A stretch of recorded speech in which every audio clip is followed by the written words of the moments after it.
नमस्कार किसान भाइयों, स्वागत है आपका चैनल एग्री आकाश पे। किसान भाइयों, आज की इस वीडियो में हम बात करेंगे कि आप अगेती ग्वारफली की खेती कैसे कर सकते हैं और मात्र 35 से 40 दिन के अंदर वहां से मुनाफा कमाना कैसे शुरू कर सकते हैं। इस वीडियो में हम जो है ग्वारफली की खेती की संपूर्ण जानकारी देने वाले हैं। कौन सा बीज लगाएं, खाद कब डालें, स्प्रे क्या करें, कीट कौन से आते हैं, रोग कौन से आते हैं, और वीडियो के अंतिम में जो है मैं आपको ठंडी में ग्रो करने के 4 से 5 ऐसे तरीके बताने वाला हूँ। अगर आप इनको फॉलो कर लेंगे तो आप अन्य किसान भाइयों की तुलना में जो है 10 दिन पहले भी उत्पादन ले पाएंगे और 10 से 15% जो है आपका उत्पादन भी बढ़ जाएगा। तो पूरी जानकारी सही विधि समझने के लिए इस वीडियो को आप पूरा देखिएगा। चैनल पे पहली बार आए हैं सब्सक्राइब कर लीजिएगा। चलिए शुरू करते हैं। सबसे पहले बात करेंगे मिट्टी की। देखिए, ग्वारफली की जो है हल्की बलुई दोमट मिट्टी जो होती है सबसे अच्छी होती है। अगर मिट्टी के पीएच मान की बात करूं तो 6.5 से 7.5 जो है काफ़ी अच्छा होता है। खेत की जो है मात्र 2 जुताई करनी होती है। ध्यान दीजिए, यहाँ पे बहुत जुताई नहीं करनी होती और बहुत गहरी भी नहीं करनी होती है। बहुत छोटा सा जो है बात आपको समझना है। सबसे पहले देखिए, 1 से 2 बार जुताई कर दीजिए। 1 एकड़ में 8 से 10 टन जो है सड़ी हुई गोबर की खाद डाल दीजिए या फिर वर्मी कंपोस्ट का भी प्रयोग कर सकते हैं। और जब आखिरी जुताई चल रही है उसी समय जो है आपको 25 किलो DAP और 10 किलो जो है MOP पोटाश डाल देना है। इसके अलावा अगर आपके खेत में जो है कैल्शियम या फिर बोरॉन की कमी है तो वो भी जो है आप पूरा कर सकते हैं। इसके अलावा कोई खाद डालने की जरूरत जो है वो नहीं पड़ती है। अब सबसे मुख्य बात आती है वैरायटी की। देखिए, सभी वैरायटी जो है वो अलग अलग क्षेत्रों के लिए होती हैं। आपके इलाके में कोई वैरायटी अच्छा उत्पादन देगी, मेरे इलाके में नहीं देगी। तो आप वैरायटी आपको वही चुनाव करना चाहिए जो कि आपके इलाके में जो है अच्छा उत्पादन देती हो। मैं आपको जो है कुछ वैरायटियों के नाम बता देता हूं ताकि आपको सही जानकारी मिल सके। देखिए, आज के समय में जो है सिर्फ हाइब्रिड बीजें जो है उनका ही उत्पादन अच्छा होता है। देसी वैरायटी का भी उत्पादन अच्छा होता है लेकिन उनका उत्पादन कम होता है, हाइब्रिड का ज़्यादा होता है। तो मैं आपको बोलूँगा कि अगर आप सब्जी के लिए उगा रहे हैं, बेचने के, तो आपको हाइब्रिड बीज का ही जो है वो चुनाव करना चाहिए। उसमें जो है RG33 आती है, G563 आती है, पूषा की नवबहार आती है, RGC की जो है 936 आती है। इसके अलावा प्राइवेट किस्मों की आप देखेंगे तो आपको 100-200 क्या 1500 वैरायटी मिल जाएंगी। तो आपके विवेक से, अपने विवेक से जो है वैरायटी चुनाव कीजिए या फिर हमने आपके लिए जो है कुछ अच्छी क्वालिटी जो है फर्टिलाइजर, सीड, इंसेक्टिसाइड, फंगिसाइड के लिंक लगा रखे हैं, तो आप वहाँ से भी जो है चुनाव कर सकते हैं।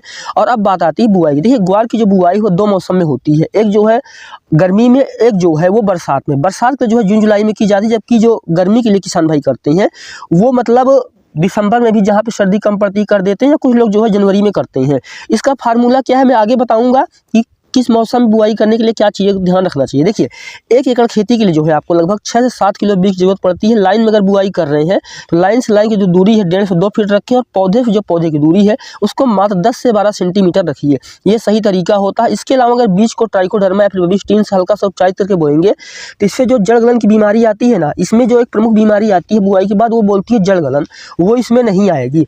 अब आता है असली खेती का गेम कि 29 दिन वाला बूस्टर शेड्यूल। जी हाँ, अगर ये स्प्रे शेड्यूल आप अच्छे से लिख कर ले गए ना तो आपका उत्पादन काफ़ी अच्छा होगा। सबसे पहले देखिए, बुआई के 10 दिन बाद आपको NPK 19-19-19 का जो है 2 किलो ले सकते हैं प्रति एकड़। हल्का सा स्प्रे करेंगे। इसमें NPK 19-19-19 में जो है नाइट्रोजन, फास्फोरस और पोटेशियम होता है और शुरू में पौधे को जो है स्टार्ट में इन्हीं 3 पोषकों की जरूरत पड़ती है। इससे क्या होगा कि आपने जो है मिट्टी में भी खाद डाली, NPK का भी स्प्रे कर दिया, तो आपकी जो फसल हो तेजी से ग्रोथ करेगी और सर्दी को जो है वो उतना नहीं मानेगी। सर्दी से बचाने के तरीके मैं आगे बताऊंगा, वीडियो को अंतिम तक देखिए। देखिए, हमने आपको बता दिया कि बीज को उपचार कर लीजिए और लगभग 10 दिन बाद जो है NPK 19-19-19 का स्प्रे कर दीजिए। 20वें दिन पे जो है पौधों के पास जो है 12 से 15 किलो जो है यूरिया ले लीजिए। इसके साथ जो आप माइक्रोन्यूट्रिएंट फर्टिलाइजर डाल सकते हैं उसको मिला करके पौधे के पास डाल दीजिए। और इसके बाद किसान भाइयों, अब बात आती है सबसे शक्तिशाली डोज की। जी हाँ, जैसे ही हल्के हल्के फूल निकलने का समय हो तो 12-61-0 लीजिए 1.5 किलो और उसके साथ में 1 किलो जो है बोरोन ले लीजिए। पानी में घोल करके स्प्रे कीजिए। ये जो है फल सेटिंग जो है बहुत मजबूत कर देगा और यही जो है पूरा खेल पलट जाता है। अगर फल सेटिंग आप अच्छे से नहीं कर पाए, फूल सेटिंग नहीं कर पाए, तो आपकी सारी जो मेहनत है वो बर्बाद हो जाएगी। तो उसके लिए जो है आपको ये करना है, जैसे मैं बताया 12-61-0। जब आप ये 3 चीज़ें कर देंगे ना तो आप देखेंगे कि जब फली आपकी जो है, फूल भी अच्छे से खिल रहे हैं, फली भी जो है सेट होने लगती है। जब फली सेट होने लग जाए तब आपको जो है आखिरी बार क्या करना है, 052-34 लेना है 1.5 किलो। उसके साथ में जो है आप 60 से 70 ग्राम जो है नीम का तेल मिला सकते हैं, जिससे कि जो है, और अगर आप नहीं मिलाएंगे नीम का तेल या कोई इंसेक्टिसाइड तो कोई दिक्कत नहीं है, लेकिन होता क्या है कि जैसे ही फली बननी शुरू होती है ना उसमें जो है मकड़ी आ जाती है, रस चूसक कीट आ जाते हैं। तो उनसे निपटने के लिए जो है जब फली सेट हो रही हो 052-34 1.5 किलो और 100 ml ले सकते हैं नीम का तेल, उसको मिला करके डालेंगे तो ये दिक्कत भी आपको नहीं आएगी। और अब बात आती है कि रोग और कीट जो है उनको कैसे नियंत्रित करेंगे। मैं आपको सिर्फ एक ही दवा बताऊंगा और वो सबसे काम की दवा है। अगर आपके खेत में जो है फली छेदक दिख रहा है, टिमामेक्टिन बेंजोएट आता है 5% SG वाला, उसका प्रयोग कीजिए। अगर आपको लाल मकड़ी या पीली पत्ती देखने को मिल रही है तो नीम का तेल लीजिए, या फिर उसके साथ जो है वर्टिसिलियम जैविक मिश्रण भी ले सकते हैं, काफ़ी अच्छा होता है। अगर झुलसा रोग दिख रहा है तो कॉपर ऑक्सीक्लोराइड या फिर मैंकोजेब का जो हल्का सा कर सकते हैं। यहाँ पे मैं बोलना चाहूँगा कि अगर आप चाहते हैं कि समस्या ना आए तो हर 8 से 10 दिन पर जो है मैंकोजेब कार्बेंडाजिम, जिसको फंगीसाइड बोलते हैं, फंगीसाइड भी आप जानते हैं कई तरह के आते हैं, सिस्टमेटिक आते हैं, कॉन्टैक्ट आते हैं, तो अपनी सुविधा अनुसार एक फंगीसाइड लेकर के 8-10 दिन पर स्प्रे करेंगे तो समस्या नहीं आएगी। और अब बात आती है फली उत्पादन की। देखिए लगभग 45 दिन के आसपास जो है पहली तुड़ाई देखने को मिलती है। कुल मिलाकर के 3 से 4 तुड़ाई जो है बहुत ही आसानी से इसमें हो जाती हैं। और इसकी सबसे खास बात क्या होती है ना, अगर फली का उत्पादन अच्छा नहीं हुआ तो बीज को सुखा सकती हैं, और इसके जो बीज हैं वो भी आपको मार्केट में अच्छा पैसा देते हैं। हरी फली भी मार्केट में अच्छा पैसा देती है। इसके जो पत्ते होते हैं, जड़ें होती हैं और जो इसकी शाखाएँ होती हैं उसको जानवर भी खाते हैं, नहीं तो मिट्टी में फड़ा देंगे तो एक बहुत ही अच्छी खाद भी बन जाती है। तो 1 एकड़ में अच्छी देखभाल करके आप 35 से 40 कुंटल तक जो है हरी फली लाने की क्षमता रहती है। और अब बात आती है कि सबसे बीजों का सबसे जरूरी हिस्सा है कि ठंडी में जो है बहुत तेजी से ग्रोथ करने का तरीका क्या है। इसको बहुत ध्यान से सुनिएगा, क्योंकि अगर आप इन चीज़ों को मिस कर ले गए ना तो आप मान लीजिए अगेती में आप अच्छा उत्पादन नहीं ले पाएंगे। और अगर आपको अगेती में अच्छा उत्पादन लेना है तो आपको इन चीज़ों पर भी विशेष ध्यान रखना पड़ेगा। चलिए मैं आपको बताना शुरू करता हूँ। देखिए सबसे पहला, ठंडी में जो है ग्वार को जो ग्रो कराने का तरीका होता है कि सिंचाई समय पे करें। जी हाँ, सिंचाई केवल धूप आए दिन में करें, रात में पानी देने से जो है जड़ें ठंडी होकर के रुक जाती हैं। ये बिल्कुल वैज्ञानिक फार्मूला है, कोई मेरी कही हुई बात नहीं है। आप किसी वैज्ञानिक से पूछेंगे, आजकल तो बहुत सारे चैटबॉट आ गए हैं, उनसे भी आप ये चीज़ें पूछ सकते हैं कि अगर रात में सिंचाई करेंगे तो सर्दी ज़्यादा हो, जड़ें जो है ठंडी होकर के रुक जाती है। दूसरा, और अमीनो एसिड का जो स्प्रे है हमेशा दोपहर के समय करें, इससे जो है पौधा तुरंत रिस्पॉन्स देता है।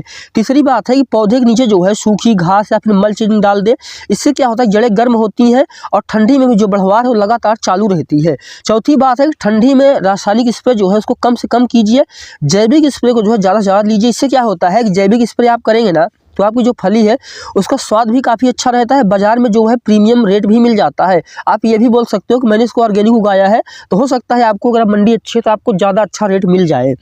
पांचवी और सबसे आखिरी बात है, अगर पाला पड़ने की आपको लगता है कि आशंका है पाला पड़ सकता है, तो पौधे के पास जो सुबह सुबह जो है हल्का सा जो है पानी का फुहार कर सकते हैं, या फिर जो है आप किसान भाइयों मैंकोजेब मिला करके भी डाल सकते हैं। इससे क्या होता है कि तापमान जो है अचानक से गिरता नहीं है, इससे पौधा जो है सुरक्षित रहता है।